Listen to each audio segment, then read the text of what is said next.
Bom dia, mais um Questão de Direito, um assunto tão importante que é a invasão, né? Na verdade, nós vivemos um momento de muitas invasões.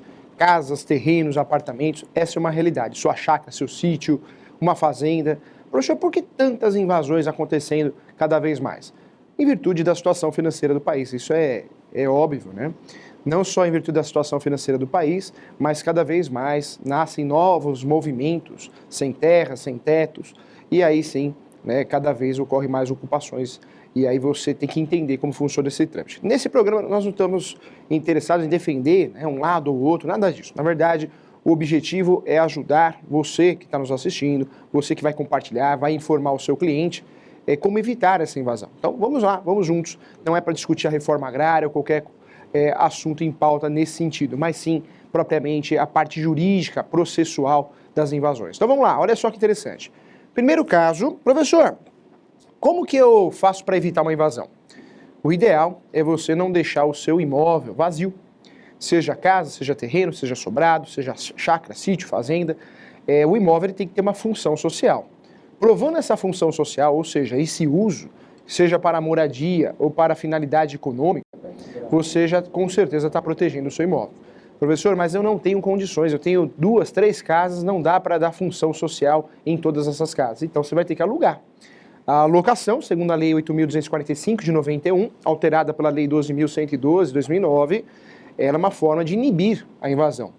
Inibe a invasão e inibe também muitos municípios a cobrança do IPTU progressivo, ou seja, nós temos aí a tese lá no direito tributário, quando o imóvel está abandonado, o imóvel está largado, né, não tem uma função social, o IPTU ele fica mais caro. Então isso está sendo muito utilizado pelo Brasil em diversos municípios. Para evitar o aumento do IPTU, o ideal é que você dê ao imóvel finalidade.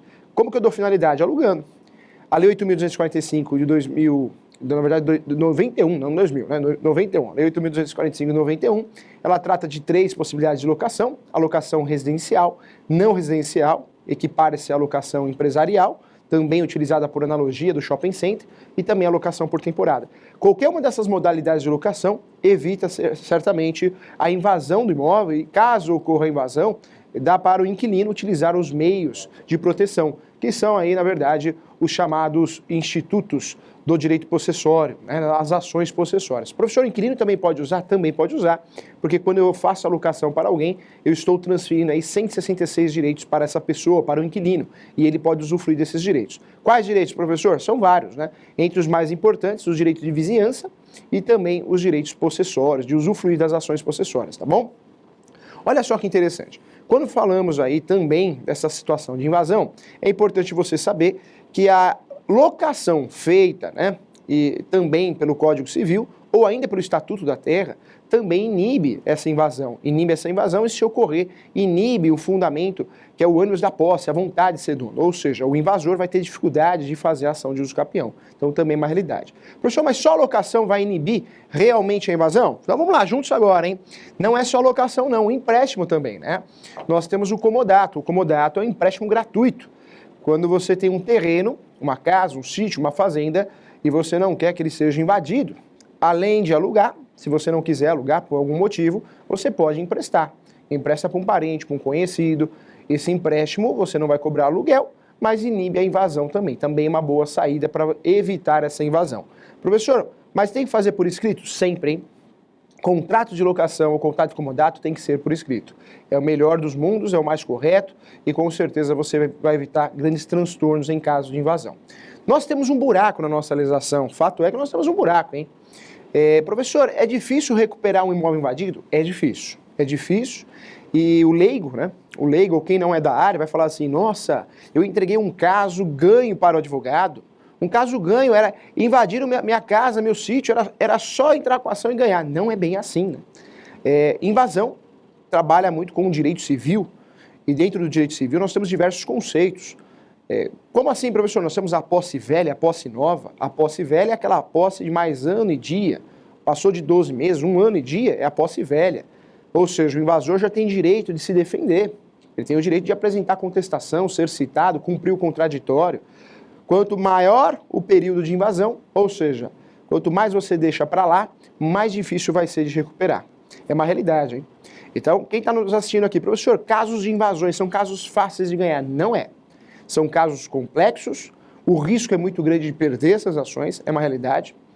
E sem falar também que nós temos jurisprudência para tudo, né? Não é algo pacificado no nosso judiciário. Nós temos diversas decisões diferentes. Então, não deixe invadir o seu imóvel, porque depois que invadiu, vai ser difícil de você tirar.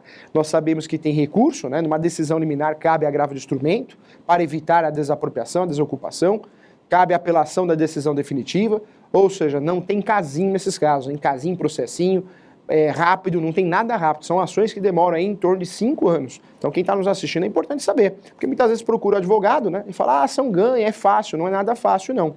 É uma ação extremamente demorada, complexa e corre o risco muitas vezes de perder essa ação também, dependendo do período que você abandonou esse imóvel. Nós temos aí no Código Civil os artigos que esclarecem essa situação de perda da propriedade no Brasil. E uma das formas de perder a propriedade no Brasil é o abandono. Ou seja, se você abandona a sua propriedade por mais de 5 anos, nasce o direito do invasor regularizar essa propriedade através da ação de uso capião, que tem uso capião constitucional, tem uso capião ordinário, tem uso capião também conhecido e chamado como o extraordinário, ou seja, o que não falta é modalidade de uso capião para que o invasor possa usufruir e regularizar essa propriedade. Então, cuidado, hein? A dica que eu dou para você, evite deixar o imóvel vazio. Aluga ou empresta. Se você fica naquela dúvida, não vou alugar, não vou emprestar, o risco de você perder é grande. E só aumenta isso, hein? No Brasil só aumenta o número de invasões, hein? Hoje nós temos aí muitas invasões em apartamentos, hein? Professor, mas o síndico não pode fazer alguma coisa? Não pode fazer nada, né? O que o síndico vai fazer? Muitas vezes não fica nem sabendo. Então, cuidado. Então, a primeira dica que eu dou, evite deixar esse imóvel vazio, abandonado, porque você vai ter aí vai pagar normalmente, né? Na maioria dos municípios, você vai pagar um tributo maior, e além de pagar o tributo maior, você também corre o risco de perder a propriedade. Então, cuidado, tá? Essa dica com muito carinho do professor Júlio aqui para você. Professor, mas invadiram. O que eu faço agora? Invadiram o meu terreno, como que eu vou agir? E aí, eu volto e sempre vou defender isso. Quem faz tudo não faz nada. O advogado tem que ser especialista. O corretor tem que ser especialista. O médico tem que ser especialista. Nós vivemos num momento que você tem que ser especializado. Você pega um cartão do advogado, tributário, trabalhista, previdenciário, faz também bancário, não é legal. A mesma coisa o corretor, quando ele se especializa num segmento, ele vai ter mais procura, essa é uma realidade, se especialize, essa é a dica que eu dou para você. O direito imobiliário, ele é um direito, uma ciência, que eu defendo, inclusive no meu livro, que é uma ciência autônoma, porque o direito imobiliário, quem atua no direito imobiliário tem que ter noções de vários ramos do direito consumidor, direito constitucional, direito administrativo, senão não consegue desenvolver um bom papel. E aí que está. Muitas vezes a orientação de colegas advogados são orientações errôneas, equivocadas. A primeira orientação que é absurda, você liga para o advogado e fala assim, doutora, me ajuda a invadir o meu terreno, o que eu faço? Aí o advogado orienta a fazer um boletim de ocorrência. Faça um boletim de ocorrência. Não é boletim de ocorrência. Sabe por quê? Porque boletim de ocorrência não é prova. Nós temos duas provas no direito. Segundo o Código de Processo Civil, o novo Código de Processo Civil, nós temos as provas orais e as provas documentais. Prova oral nós temos a testemunha e temos o depoimento pessoal das partes, né? Então, prova oral. Oral, prova falada, pela boca, falada. A prova documental, segundo o Código de Processo Civil, nós temos 4 situações. A prova documental em sentido estrito, qualquer documento que seja palpável, qualquer documento, papel, né? Talvez uma notificação, também é prova documental em sentido estrito. Nós temos a segunda opção, que é a pericial. Tem processo que eu peço uma perícia, você pede uma perícia. A terceira prova que nós temos no direito é a chamada prova de inspeção judicial. O juiz pode ir até o local verificar, analisar, é uma realidade. E a quarta prova é a novidade do CPC, que é a ata notorial. A ata notorial feita por um tabelião. Então você classificar as provas usando o boletim de ocorrência está errado. Boletim de ocorrência, eu afirmo com muito carinho para você, com muita propriedade, não é prova de nada, nada. Boletim de ocorrência é um documento unilateral. Eu posso fazer pela internet, você também. Eu falo o que eu quero, você fala o que você quer. Isso daí não é sinônimo de prova. Não é prova, não serve para nada. Cuidado, tá? Não é uma orientação correta. Boletim de ocorrência não vai resolver nada e não vai ajudar o processo, hein? Mas vai apurar um crime. Que crime? O Código Penal, ele tem um buraco, ele tem uma lacuna em relação à invasão no Brasil. Nós temos um crime, sim, que é o esbulho possessório. Mas não é fácil tipificar esse crime. Sabe por quê? Tem que pegar na hora o invadido, senão não consegue tipificar. Então esse boletim de ocorrência não vai servir no processo civil como prova, não vai servir para nada. E criminalmente falando, também não vai dar em nada. Sabe o que vai acontecer? Na verdade, o boletim de ocorrência, que não é processo, né, esse inquérito, nem vai chegar a ser inquérito. E se tiver inquérito, vai ser arquivado. Essa é a realidade. Posso afirmar para você que não vai dar em nada, salvo exceções, tem exceção para tudo. Então, professor, qual que é a orientação? Fazer boletim de ocorrência? Não, jamais. A orientação, sabe qual que é? É você colher documentos, provas que você tem a posse do imóvel. Não foi invadido o seu imóvel? Ah, professor, foi invadido. Então, se foi invadido o seu imóvel, você tem que correr atrás das provas. Nota fiscal que você comprou uma geladeira, um fogão, micro-ondas, água, luz, multa ambiental, contrato de prestação de serviço de um pedreiro, um pintor, alguém que prestou um serviço para você. Por quê? Porque você consegue provar sua posse recente, para que o colega advogado especializado no ramo imobiliário possa fazer o quê? Ingressar com a ação pertinente com documentos palpáveis, documentos concretos. Outra saída também é os vizinhos que te conheço. Você pode fazer isso, ou o colega advogado, fazer uma declaração. Declaração, isso mesmo. Declaro para todos os fins de direito que o senhor Jorge e a dona Maria possuem a posse do imóvel há mais de 10 anos. Para provar que ele tem a posse, e isso também vai ser utilizado, pede para reconhecer firma.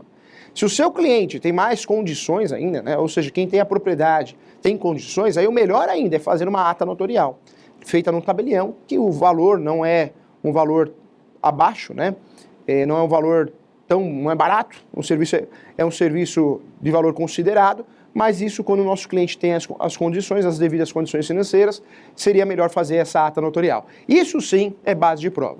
E aí no segundo momento, o colega advogado vai analisar, sabiamente, qual instituto ele vai usar. Porque um erro na ação poderá ser um erro fatal, hein? Nós temos, infelizmente, né, a parte possessória ela é mal estudada no nosso país, a verdade é essa. Nós temos as ações possessórias, que aparecem no procedimento especial do Código de Processo Civil, mas essas ações podem ser ações de procedimento comum. Temos as ações possessórias fiéis possessórias e temos as ações possessórias indiretas. Isso quer dizer que a ação possessória eu só uso se eu tenho a posse. Quando eu não tenho a posse há muito tempo, faz tempo que eu não tenho a minha posse está comprometida. Sem falar que se você for ver no Código Civil, olha que interessante. Quando eu falo de posse no Código Civil, está bem claro lá que para usufruir de uma ação possessória, eu preciso ter a posse. E aí que está. Quando você perde a posse, né, o risco de você, muitas vezes, não conseguir provar a posse, porque você não tem, fica complicado. Nós temos um conceito novo que o professor gosta muito, que é a posse alternada. É um conceito que vem do direito português. Professor, o que é a posse alternada? É aquela posse que eu não tenho, de forma direta ou indireta, ou seja, eu não aluguei, não emprestei para ninguém, mas eu frequento o imóvel pelo menos cada 6 meses. Essa posse é chamada de posse alternada. Gosto muito desse conceito. Nós temos aí novos conceitos no direito imobiliário. Olha só que interessante. Nas ações de uso capião, nós estamos acostumados com a citação dos confrontantes, né? Lado direito, lado esquerdo, fundos. Hoje nós temos algumas ações de uso capião em alguns estados, onde existe a citação frontal, ou seja, do vizinho da frente, porque o vizinho da frente está de olho. O vizinho da frente é o fofoqueiro, né? Ele sabe o que está acontecendo naquele imóvel. Então nós temos novos conceitos. O direito é pura mutação, muda todo dia. É muito subjetivo também. Gosto muito desses conceitos novos. Posse, apesar de ter conceitos novos, entre eles a posse alternada, para usufruir de uma ação possessória tem que ter posse, hein? Se você não faz prova da posse, ficou complicado. Porque para você recuperar essa posse, você vai ter uma dor de cabeça terrível. As ações possessórias são ação de reintegração de posse, manutenção de posse a segunda, interdito proibitório. Existe esbulho e disturbação no meio. Existem ações possessórias e petitórias, né? Vamos esquecer esse lado teórico. O nosso foco aqui é a prática. Quando falamos em ações possessórias, tem que ter a posse. Posse de verdade, direito real. Se não tem a posse, existe realmente uma situação equivocada para utilizar as ações possessórias. E aí a saída, qual que é? É utilizar as ações que eu vou chamar de ações possessórias indiretas. São ações do procedimento comum que têm o mesmo objetivo das ações possessórias, que é recuperar a posse, só que lá com base no domínio. Para recuperar um imóvel invadido, a ação adequada normalmente é a ação possessória, mas pode não ser. A ação de reintegração da posse ocorreu a perda da posse total. A ação de manutenção de posse é a perda da posse parcial, um pedacinho. E existe ainda a ação de interdito proibitório, que não ocorreu a perda da posse parcial ou total. Professor, mas por que não ocorreu essa perda? Porque, na verdade, existe uma iminência de ocorrer. É aquela situação que você desconfia que alguém vai invadir o seu imóvel, né? Nós temos aí a ação cabível, que é a ação de interdito proibitório, é uma decisão preventiva para evitar a invasão. Isso acontece muito numa fazenda, onde o sujeito, né, muitas vezes o proprietário da fazenda, percebe que tem um pessoal ali perto da fazenda gritando algo mais ou menos assim: vamos invadir sua posse, vamos invadir sua posse, vamos invadir sua posse. Ou seja, vai esperar, vai ver, né? Deixa acontecer, vamos ver que aí ingressamos com uma ação. Não, poderá ser utilizada uma medida possessória preventiva, tá?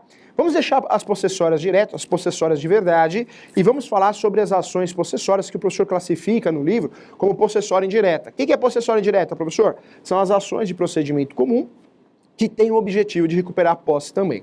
E aí eu trago a ação reivindicatória, uma ação muito importante, uma ação que você também consegue, tem a finalidade de recuperar o imóvel invadido.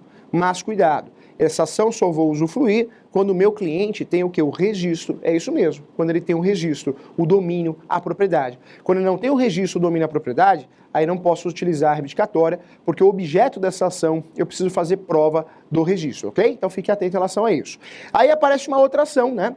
A outra ação é a emissão da posse, muito utilizada para recuperar a posse pela primeira vez. Não entendi, professor? O seu cliente, o seu parente ou você comprou um imóvel e nunca teve a posse, quer a posse pela primeira vez. Por que comprou no leilão?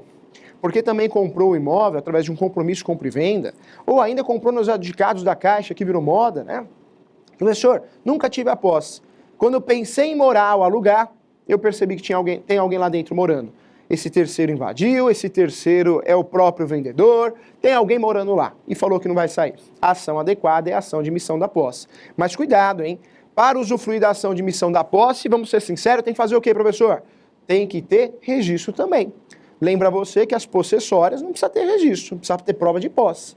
Mas as possessórias do lado de cá, indiretas, para ficar bem classificada, né? Alguns chamam de ações convencionais, ações de procedimento comum, eu preciso ter o registro. Então, cuidado com essa emissão da posse, tem que ter o registro, hein? Senão vai perder a ação, né? Vai perder a ação, porque é a posse pela primeira vez. Você comprou no leilão, arrematou no leilão, através de um compromisso, mas se o seu cliente não tem o registro, não vai conseguir isso nessa ação. E quando eu falo registro, é o registro de verdade, hein? Quem assiste questão de direito já está em outro nível, hein? A verdade é uma só. Registro de verdade é matrícula, transcrição, qualquer outra coisa não é registro, hein? Não vem com a escritura pública. Ah, a escritura pública é registro. Não é, não. A escritura pública não é registro. Não vem também com pedido de registro no cartório. Tem cliente que faz isso, hein? Traz aí 5, 6 pedidos, requerimentos, né? Pedidos para registro no cartório. Tá aqui a prova. Não é prova de nada. Para efeitos de domínio, não é. Você só pode falar que você tem um domínio registro quando está no seu nome na matrícula. Se não está no seu nome na matrícula, sabe o que você tem? Posse. A verdade é essa. E vamos ser sinceros, né? A posse, se conseguir provar a posse também. Olha como é complicada a situação, hein? Ou seja, não adianta fazer uma ação reivindicatória, emissão da posse, com base no formal de partilha não registrado, com base na escritura pública, com base com 50 pedidos no cartório de registro. Ah, o cartório está pedindo outro documento, isso aqui já faz prova. Não faz, tá? Cuidado. Ações que o objeto da ação seja aí o domínio, o registro, eu preciso da prova cabível, que é o registro. E não tem outro jeito, o registro não fica em cima do muro, não tem meio termo, né? Não, mas é o pedido do cartório. Não, pedido é uma coisa, o registro é outra. É uma realidade, é o que dificulta muito, tá? Então, cuidado com isso. Infelizmente, nós vivemos um momento que o judiciário faz a jurisdição defensiva. Professor, o que é jurisdição defensiva? Eu vou explicar para você. Tá todo mundo fugindo de processo. É isso aí mesmo. Não estou falando mal da nossa classe do judiciário, os juízes, mas existem cartórios, sim, que acabam utilizando essa metodologia. Vamos se livrar dos processos. E para se livrar do processo vale tudo. O professor teve um caso recentemente, um verdadeiro absurdo, que o professor, um outro colega, fez ação de emissão da posse. Essa ação de emissão da posse não foi eficaz, porque o cliente, atual cliente, não tinha o registro, né? Não tinha. Ele tinha o quê? Pedido, solicitações de registro, mas não equivale a registro. Perdeu a ação, né? Perdeu a ação porque a posse era a primeira vez, a ação está adequada, mas não tinha o documento que fazia a prova da posse. Professor, o que aconteceu? Perdeu a ação, né, fomos procurados para fazer outra ação. A ação cabível era a manutenção de posse, porque ele tem a posse só um pedacinho, de forma indireta, ou seja, através da locação, essa é a verdade. A outra parte foi aí invadida por um restaurante. Esse restaurante invadiu esse imóvel, fez um estacionamento, não vou falar o nome aqui por questões éticas, nem do autor nem do réu. Mas olha só que interessante, a juíza julgou a nossa ação improcedente, faltando interesse de agir. Ah, professor, por que interesse de agir? Jurisdição defensiva, né? Existe, certamente o cartório está acumulado de serviço, precisa se livrar de processo, aplicou isso. É cerceamento de defesa. Então, em virtude do sujeito, meu cliente, o autor ter entrado com a ação equivocada, infelizmente, acabou, não tem mais direito, não pode mais recuperar seu imóvel, desiste, entrega a chave, tá aqui, ó, perdi. Não existe isso, né? Enquanto tiver chance, tem que brigar, tem que lutar. Então, cuidado, essa é uma realidade aí do nosso judiciário, não falando mal, claro, não vamos generalizar, tem muito juiz competente, cartório competente, mas cuidado, infelizmente é uma realidade do nosso país, então vale tudo para resolver o processo. Então, nesses casos, tem que recorrer. É o que aconteceu, existe um recurso de apelação para reverter essa situação por cessamento de defesa, porque é uma decisão absurda, não é verdade? Você tem o direito de recuperar o seu imóvel. Então, cuidado, tá bom? Então, olha só, hein? Nós temos ainda a ação de resgate, também uma ação utilizada para resgatar o imóvel, mas essa ação de resgate é uma ação muito interessante, hein? Para existir a ação de resgate, precisa existir uma cláusula contratual chamada de adjeto especial. Professor, o que é esse adjeto especial? São cláusulas especiais previstas nos contratos de compra e venda, compromisso, promessa.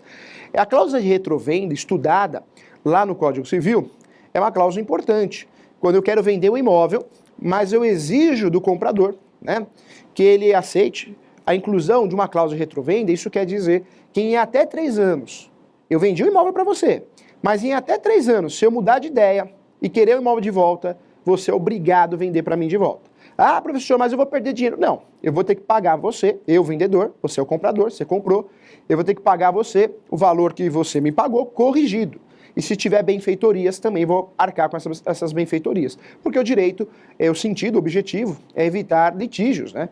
Ou seja, evitar a morte, briga. Então o direito não pode ajudar, né, o enriquecimento sem causa, o enriquecimento ilícito. Então, você não vai perder nada, você vai ter o dinheiro corrigido e as benfeitorias também. Então, quem assina um contrato e não lê direito e vê que tem uma cláusula de retrovenda, fique sabendo, se tem, né, se é que tem, você poderá aí sofrer uma ação de resgate. Quando você usa negativa, ou seja, eu viro para você e falo, olha, eu quero meu imóvel de volta, meu ex-imóvel, porque agora eu vendi para você. Você vira para mim e fala, não vou vender. Aí eu falo para você, mas está aqui, ó, está no contrato, você aceitou a cláusula de retrovenda. Você aceitou, em até 3 anos eu posso mudar de ideia, vou te devolver o dinheiro corrigido e mais as benfeitorias. Aí você bate o pé, não vendo, não vendo, não vendo. Eu ingresso com uma ação contra você que chama ação de resgate e vou ser sincero, essa sim uma ação ganha, né?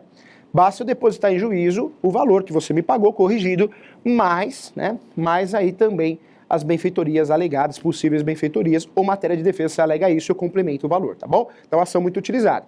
Existem outras ações, hein? As ações de direito de vizinhança, né? Saúde, segurança e sossego, os 3 S's do direito de vizinhança. Mas cuidado, hein? Nós temos uma ação que é de direito de vizinhança e não é, que é a ação chamada demarcação ou divisão de área ou de terras, prevista também no procedimento especial. Essa ação não é para recuperar o imóvel, mas sim parte, ou que seja declarada através de sentença, a metragem adequada e correta para evitar aquela briga de direito de vizinhança. Vou trazer como exemplo para ficar didático, você que assistiu muita novela, a novela muito antiga, O Rei do Gado, não tinha a briga lá do Berdinazzi e Mezenga, um brigando com o outro? É a minha área, né? Empurrava a cerca, era uma fazenda e empurrava a cerca. Aí eu usufruo dessa ação de demarcação de terra ou divisão de terras particulares. Essa ação é para resolver essa situação da dúvida que está tendo em relação ao espaço, né, a metragem adequada de cada vizinho.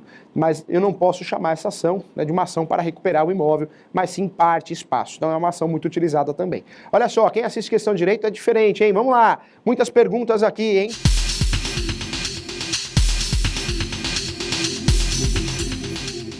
Quando compramos um imóvel de leilão ocupado, é difícil a retirada de quem ocupa o imóvel?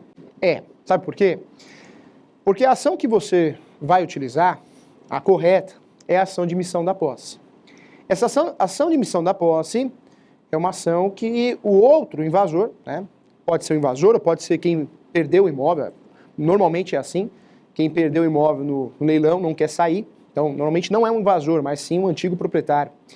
Essa ação você tem, para usufruir dessa ação, tem que pegar a carta de rematação e fazer o devido registro.